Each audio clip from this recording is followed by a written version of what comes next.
All right, well, hello everyone and welcome to my channel, Sir Cools a Lot. So today I have a very exciting presentation slash video to share with you relating to a recent trip that I took from South San Francisco, California to Basel, Switzerland. This particular trip also included a hotel stay, so I will tell you all about that as well. I was, of course, traveling and carrying live medicine, and for this trip I was using the For All Family Voyager cooler travel case that I have made a couple of customizations to, which I will share a little bit later on. So let's jump on in. First, a couple of disclaimers. Of course, I'm independent and do not accept product sponsorship. I have no affiliation with any of the medical cooler product companies, and I'm quite literally just a patient who is on a quest to find the best medicine travel products that are out there for my personal travel needs. Please keep in mind that medicine products come with very particular sets of instructions around how to store them and keep them, so please read your instructions very carefully. All of my work here is focused on my particular temperature requirements and product needs. So, last thing to mention is all the data that I collect with my presentations is my own data. I use my own calibrated temperature sensors for that purpose. And so if you have any additional recommendations or if you find any errors with my work, please send me a chat or a message or a comment and let me know about that so I can take a look at it. Alright, cool. Let's keep on going with the show. So this gives you just a more detailed look at my live journey. So basically I took a car, got a lift from my house to the airport in South San Francisco. From there I jumped on a flight that was about 11 hours to London Heathrow. From London Heathrow, I, of course, had a little bit of a transit time at the airport of about 4 hours. The flight to London was about 10-11 hours. And then I jumped on my flight to Basel Mulhouse Airport, which is in Switzerland. That flight was about 1.5 to 1 hour 45 minutes. And on arrival, I deboarded the plane, I went through Swiss customs, I got my baggage that I checked in, and then I took a taxi to the hotel, which was about 20 minutes away. For this trip, I actually stayed at 2 hotels, which you will hopefully find very interesting as I report out on what that means for medicine cooling. I stayed at the Marriott Hotel in Basel and then the Hyperion Hotel in Basel.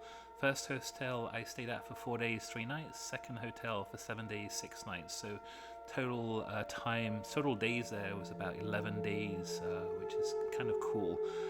This was the reason I ended up in 2 hotels was simply because of availability of rooms at the time. It wasn't possible to schedule a clean run for the whole 10 days, 11 days that I was there.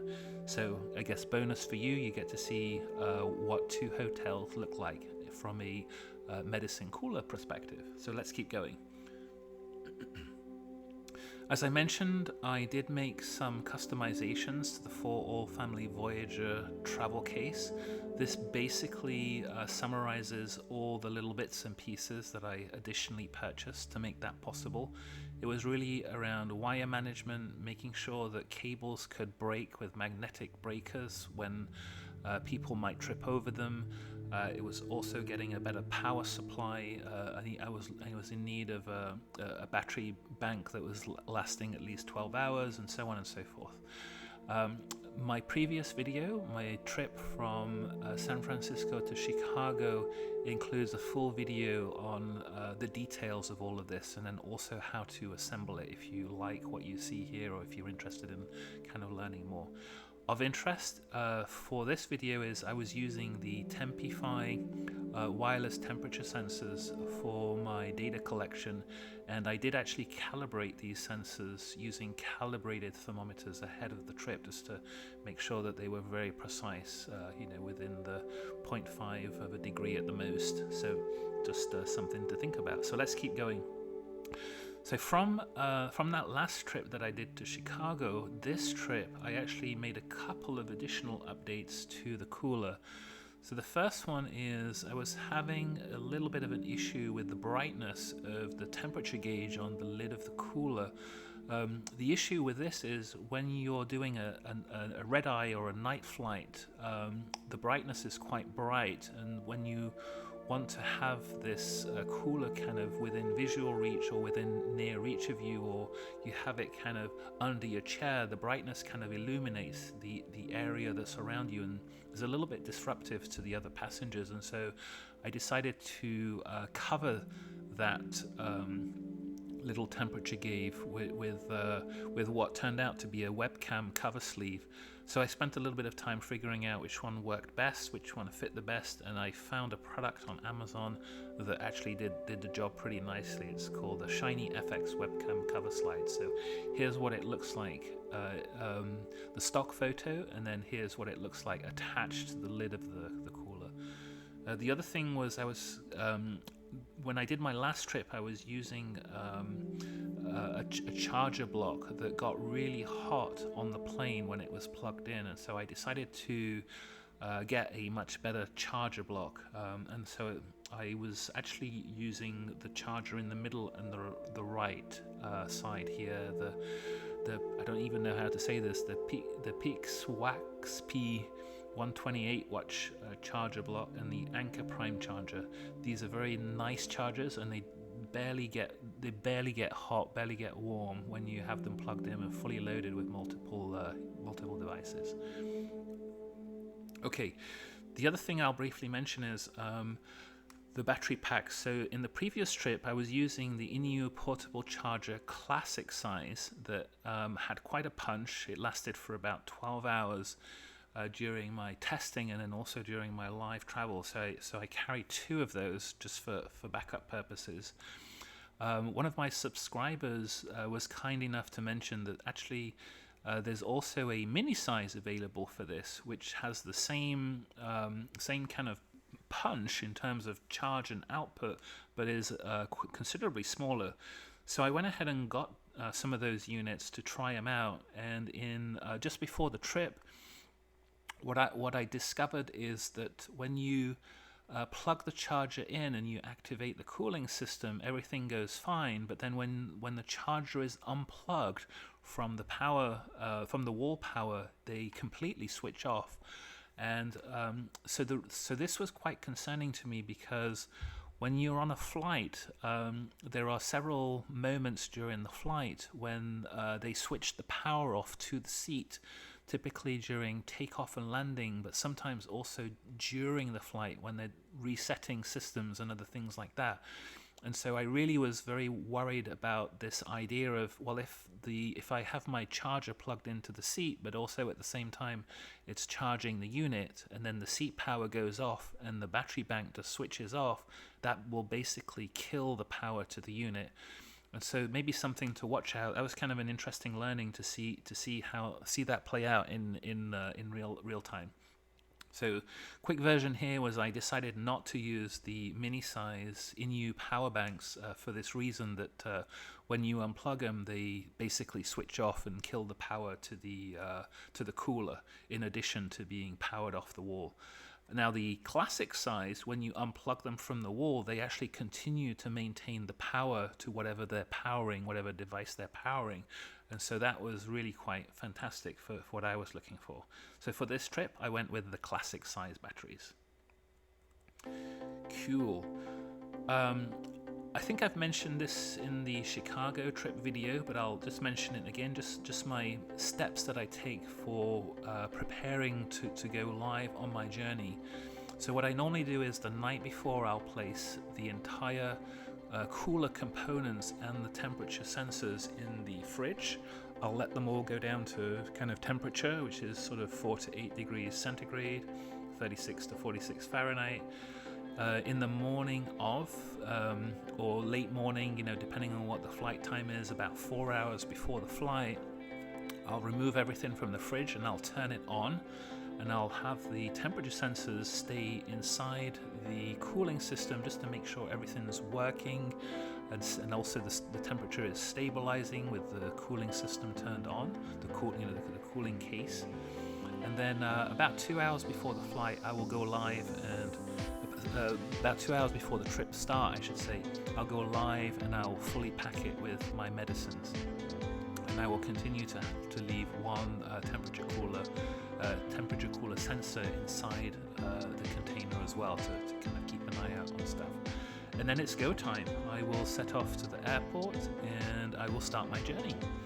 So let's jump on into the journey and tell you all about that. Alright, so first of all, I was at the South San Francisco airport. So I arrived at the airport, I went through the TSA. Pretty uneventful here. Check-in to the flight was easy. For this trip I was with British Airways. I went through security, TSA. For the cooler case, I simply, still powered on, I simply place it on a tray just as you do with a laptop or other electrical equipment, and it goes through the screening machine, and it came through the other side and there were no questions. So very easy, very simple. For the British Airways flight, I was traveling in Club World, and so I was able to go into the British Airways Club Lounge. And actually I got really lucky, and for the outbound flight I ended up getting an upgrade to first class. And so here on the right you'll see a picture of the For All Family Voyager cooler at the table in the restaurant to the back of the club lounge, which is for the first class passengers. So kind of cool, kind of fancy. I was pretty excited about that.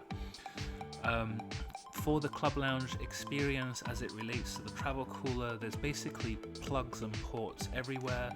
At the first class restaurant, every table seat basically has a little plug under it, and so I just plugged it in and kept the charge up.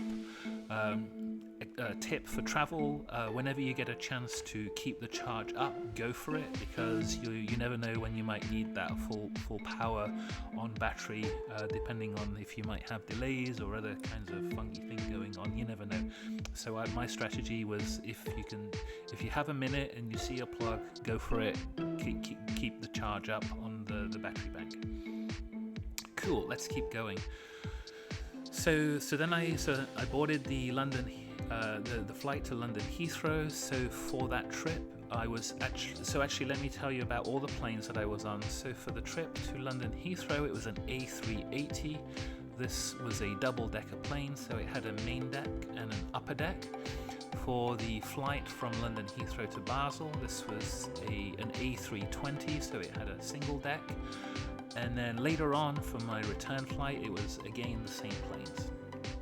In the middle here you can see some stock pictures of what the different cabins that I was in look like. So as I mentioned, for the outbound flight to London Heathrow, I got lucky. I ended up in first class, and so that's what it looks like. And then for the trip from London Heathrow to Basel, I was in Club Europe, which is kind of business class, but they're a little bit sneaky. They're basically just regular economy class chairs, except that they block out the middle seats, so you kind of get a little bit more space for privacy and comfort, but you still basically get a economy class chair. This was a business trip, and I had a business class ticket reserved for this whole trip, so I'm kind of venting a little bit about how crappy the British Airways Euro business class is compared to others. Circled in purple are the particular seats that I was sitting at, in case that is of interest to you with the various information that I share later on. So let's keep going. So here I am. I'm now on the London Heathrow flight, the A380. I've boarded it. This flight is about 10-11 hours. I think it clocked in 10.5 hours total. It doesn't matter exactly. So here you can see some cool photos of the For All Family Voyager travel case. Yes, it made it onto the plane, and yes, it's with me, and yes, I found the plug. So when you're sitting in the British Airways first class cabin, you have a compartment that's going to either be on your left or your right side. In my case, it was on my left side. And this compartment is very cool because it has all the plugs and ports and sockets you might need for the different electronic accessories you might have. And so that's basically what I focused on, and here are the pictures to kind of show what that looks like, and I plugged it in. Now the For All Family Voyager is quite a tall unit, so you can't keep it standing up and close that compartment during the takeoff and landing, but you can actually lie the cooler case on its slightly to its side for that part of the journey, and you can just close the lid and everything's fine and comfortable. And just a heads up, it doesn't get too hot or it doesn't get too cool. It's able to continuously maintain its temperature, which I will show you a little bit later. So hope you like these pictures, and let's keep going with the journey. Alright, so then I'm arriving at London Heathrow Airport, one of the biggest airports, of course, in England, and then possibly even Europe. So the way this works is you, on arrival, you deboard the plane, you shimmy for quite a bit. There's a little bit of a tram you have to take and other things to get to the main terminal. This is Terminal 5. If you are landing in England, you will go through customs. If you are connecting to Europe or other flights, you will follow the connector signs. And if you are lucky and you have a business class ticket or some kind of a executive club membership with the airline, you might be able to go through fast track. So I went through the fast track. One way or another, when you are connecting through London Heathrow, you have to go through their security gate, and everyone gets screened just very similarly to TSA, full safety security screen when you arrive at London Heathrow and you connect onwards to another flight into England or into Europe. So I went through the security again, just like with laptops. I just put the cooler on a tray and it went through the security, the screening machine to the other side, and there was no issues or questions. So that was kind of very cool to see. So that's London Heathrow, no issues with the For All Family Voyager. So after security, I headed over to the club lounge, and then here are some kind of cool pictures to show you what that looks like. As I mentioned, the club lounge, there's plugs and ports pretty much everywhere near every seat that you sit, so it's just a matter of finding a comfortable area and making yourself at home for a couple of hours. Of interest, these photos are actually of the Concorde Lounge, the British Airways Concorde Lounge.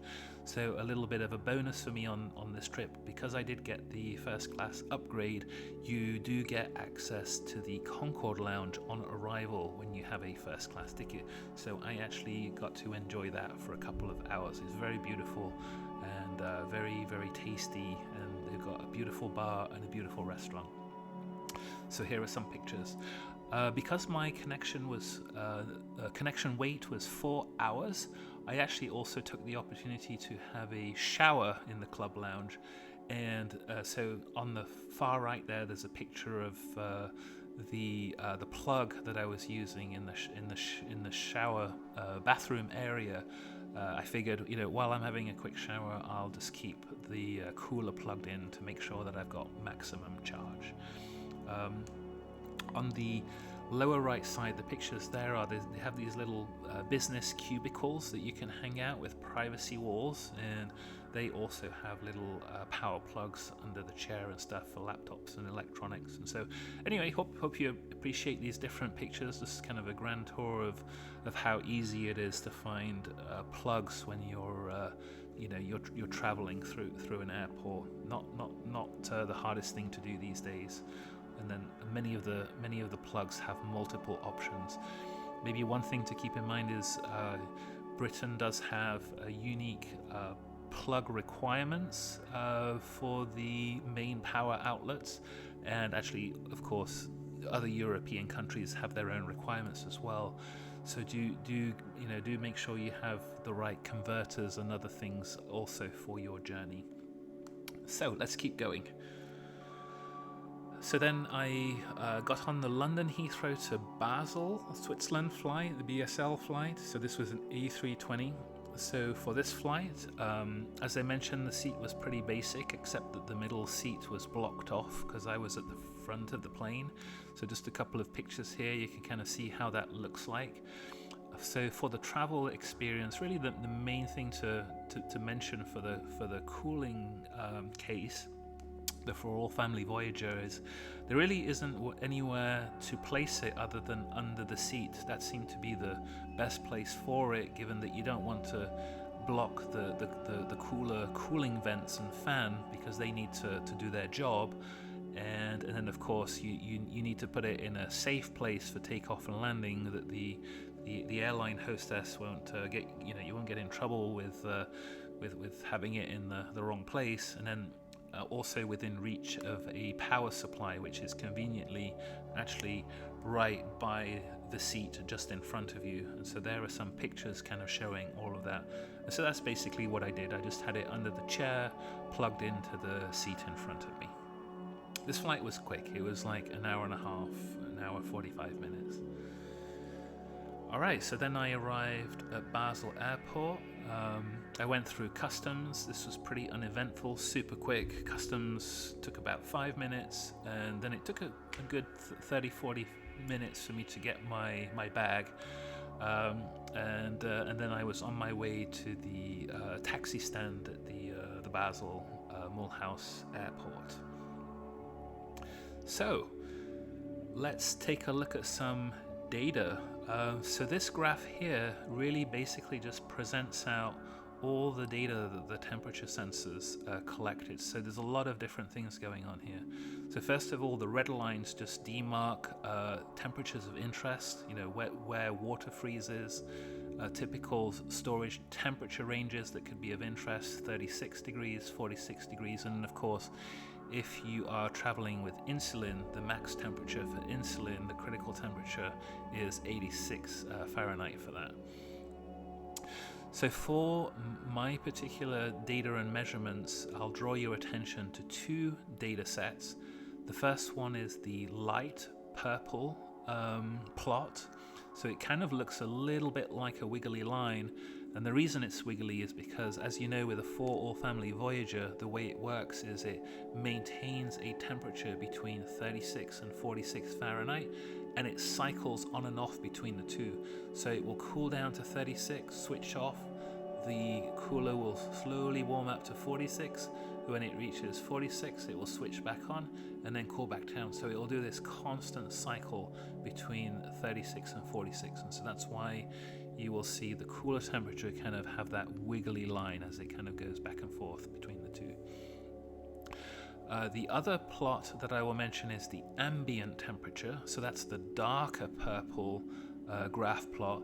So this one's really, for the most part, measuring the ambient temperature that was near the cooler but outside of the cooler case. And except for at the beginning of the journey, I had everything sitting inside the fridge, because I was originally using that temperature probe sensor to do some final checks with making sure that the cooler was working properly before I went live with my medicine.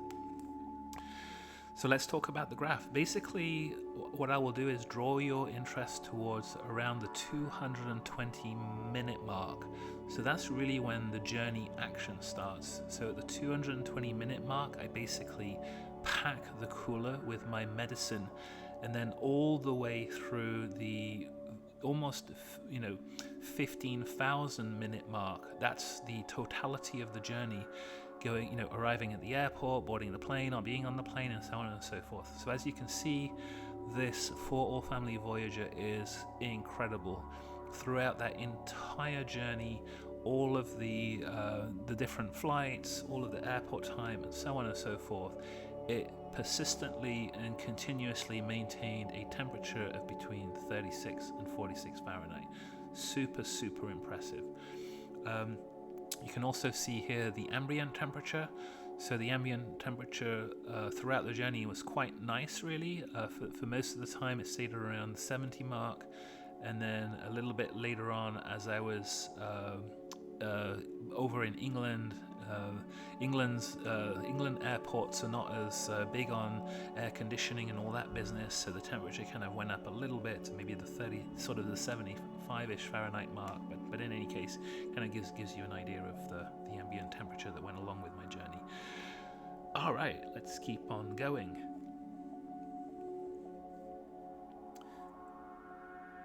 So now, after all of that, I get to the hotel. So first of all, I stayed at the Marriott Hotel for a couple of days, so 4 days, 3 nights. So this basically is just a set of pictures to show you what that looks like. So you can kind of get an idea of my hotel room, and of course you can see the cooler, the For All Family Voyager cooler in the room. And points of interest is this hotel room does have a fridge, and also it has a variety of different plug ports. It has a traditional plug port, and it has USB plug ports and all sorts of different things. So the other thing I want to mention about the hotel rooms in Switzerland, possibly Europe, is when you go in the hotel room, to activate the power to the room, you have to put your key card in a little card slot at the front of the entrance of the room. And so that's what's shown and pictured here on the right side. This is interesting because basically when the card is not in the card slot, the power to the room will shut off within a few minutes. And so if you're trying to charge something, that might actually be a problem. So that's the reason that I'm mentioning this. So just keep in mind that when you arrive at quite a lot of the hotels in Europe are very energy savings focused, which is fine, you know, it's good for the environment, but there's a price to pay for that when you're trying to keep your medicine cooler active and running during the day or whatever, depending on what your plan is with the hotel room power. So the solution to this is, actually when I checked in, I asked for 2 key cards. One was so that I could, you know, basically get in and out of the room, and the other one was so that I could leave a key card in the card holder so that the room power would not switch off during the day. So little tactic there to think about. All right, so as you noticed, this hotel room, this is the Marriott Hotel in Basel. It did have a fridge. The problem I had here was I really just had no idea what the temperature of this fridge was. So immediately upon arrival, I took my ambient temperature sensor and I placed it right in the fridge, as you can see here, and I started recording the data to see what it looked like. During this stay at this hotel, I basically just left the medicine cooler running the entire time. Actually, I left the cooler running the entire trip. So that could be something of interest to think about. I had it running for basically, I was carrying 2 doses, so I had it running for 10 days. I took my last dose literally the day before I came home, so it was on that Friday. So if you're trying to spec out how good this cooler is, you'll see in a minute what it can do, because I recorded the data throughout the entire trip. All right, let's keep going. Before I show you the temperature data, here are some really cool videos of the Basel nightlife and day life. I got really lucky. There happened to be a couple of trams crossing each other at the same time, and I thought that was really kind of cool. And so that's what that video there on the right is. It's basically 3 trams crossing each other at an intersection while also showing the For All Family Voyager cooler on.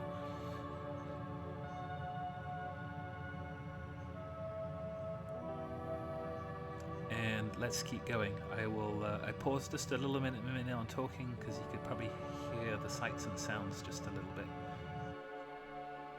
Okay. So, as I mentioned, with Hotel Stay 1, I actually took my first dose of my medicine, and so here's just a couple of pictures kind of showing the before and after for that, and also some evidence just to show you that I did have actual medicine in Switzerland, in Basel, for this particular trip.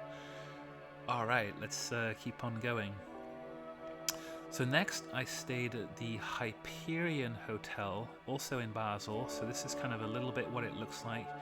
here you can see what the room looks like. There's actually a really cool view as well. Here's what Basel looks like from the room window that I had.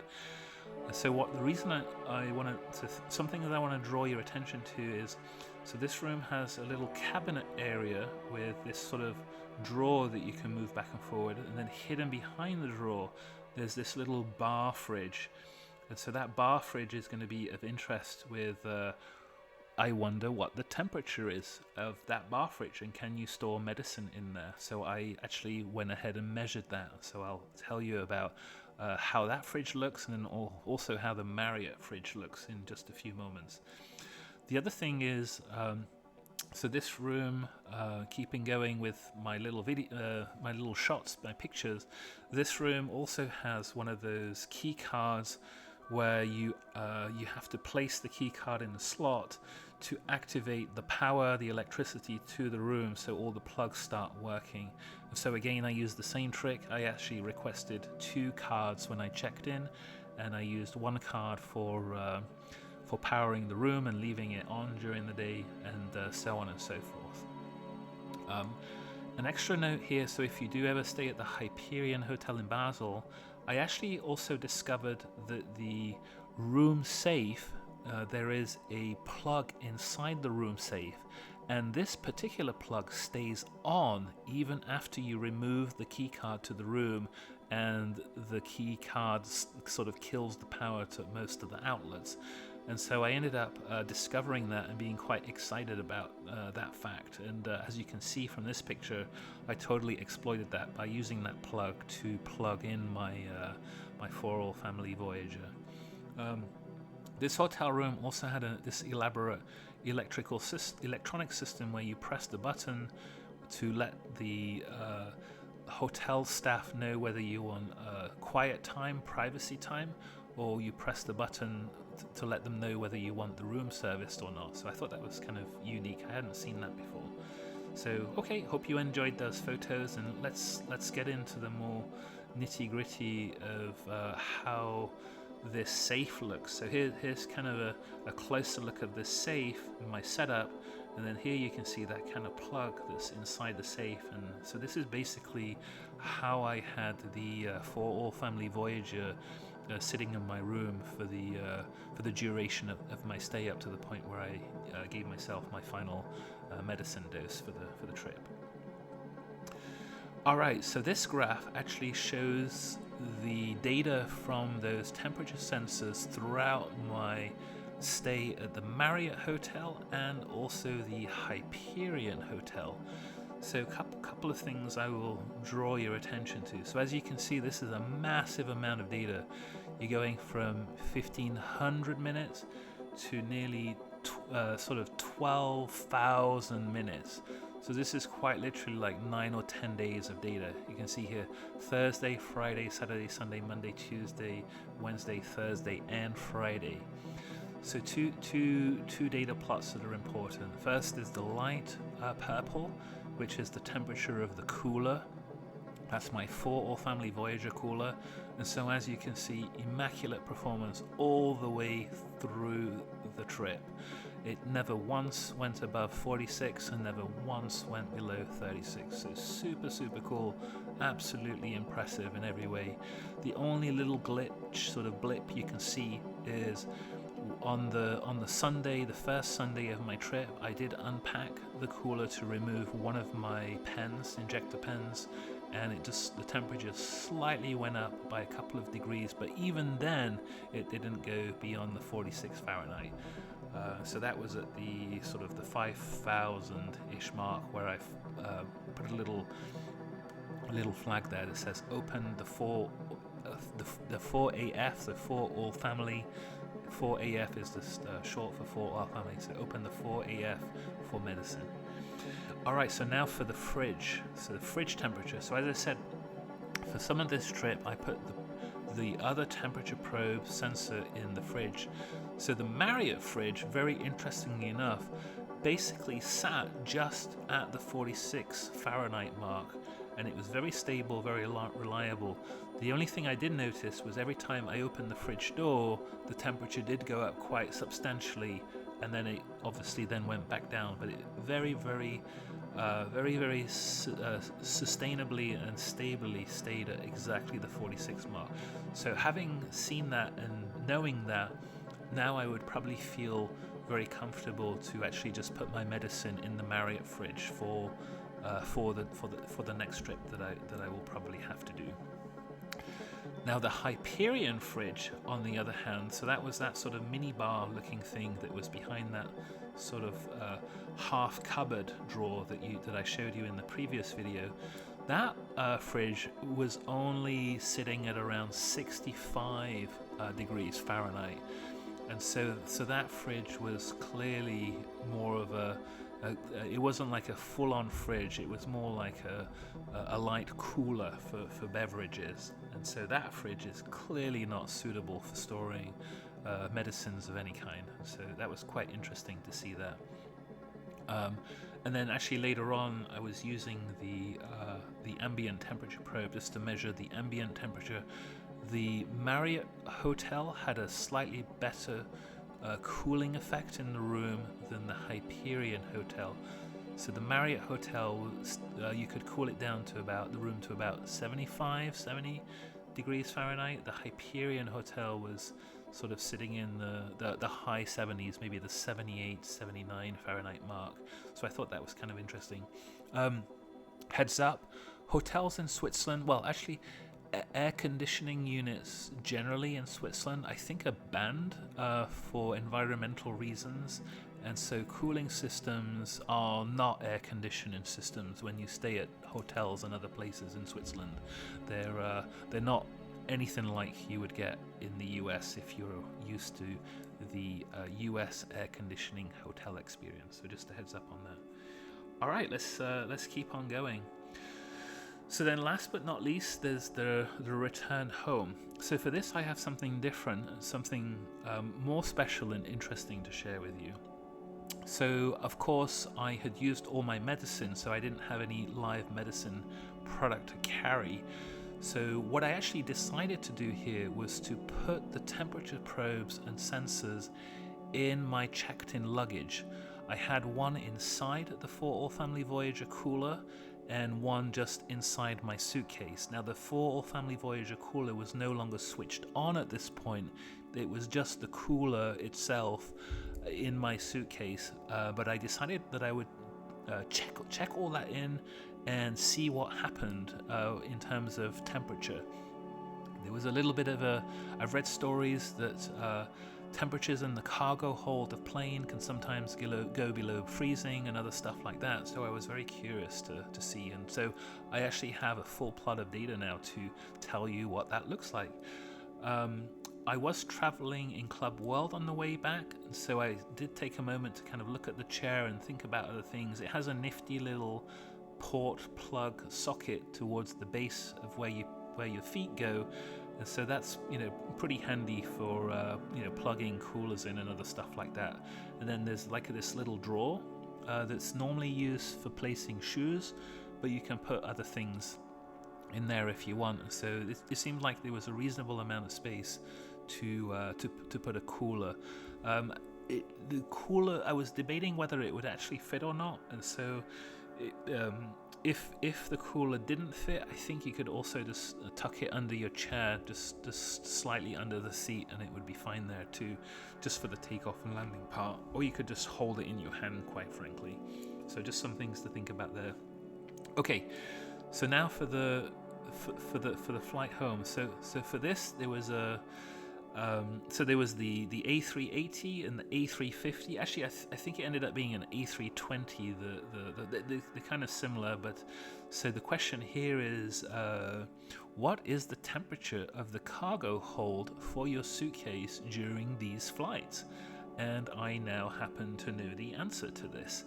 So let's take a look. So what I'll do here is I'll draw your attention to two plots on this graph. There's the dark purple plot, which is the temperature of the suitcase. So the probe is just sitting in the suitcase that I checked in. And then the light purple plot is the temperature of the probe inside the For All Family Voyager cooler. Now, as I mentioned, the cooler was not switched on, so this is just the pure temperature of the cooler, traveling in a suitcase. And so, as you can see, very interestingly enough, the temperature of the cargo hold for this trip did not go to below freezing or to freezing. Actually, it was quite comfortable. It started... So here from my journey, I left the hotel, I got a taxi, I went to the airport, I got on the plane at around about the sort of 12,000 mark, 12,000 minute mark. I was taking off. The plane landed at around the 14,000 minute mark. I spent some time at the airport. I got on the London Heathrow plane, and so on and so forth. And so throughout this entire journey,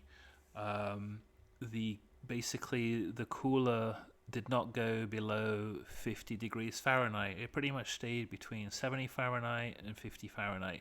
And interestingly enough, as you know, on the international flight from London Heathrow to South San Francisco, that's when the temperature dropped the most.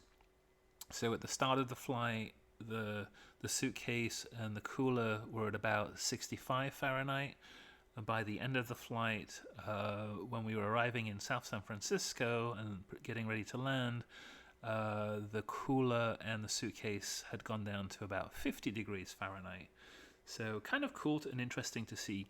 So having seen this data, I'm now feeling a little bit more confident about an idea of, would it be possible to use check-in luggage for some types of medicine transportation, depending on what the specific circumstances are.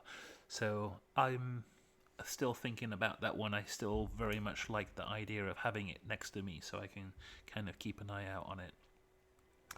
And that's really getting to the end of my presentation video for today. So I hope you really enjoyed all the nitty-gritty and the details that I've shared here today. Of course, the big conclusion is the For All Family Voyager is, wow, I'm super impressed with the performance of this product.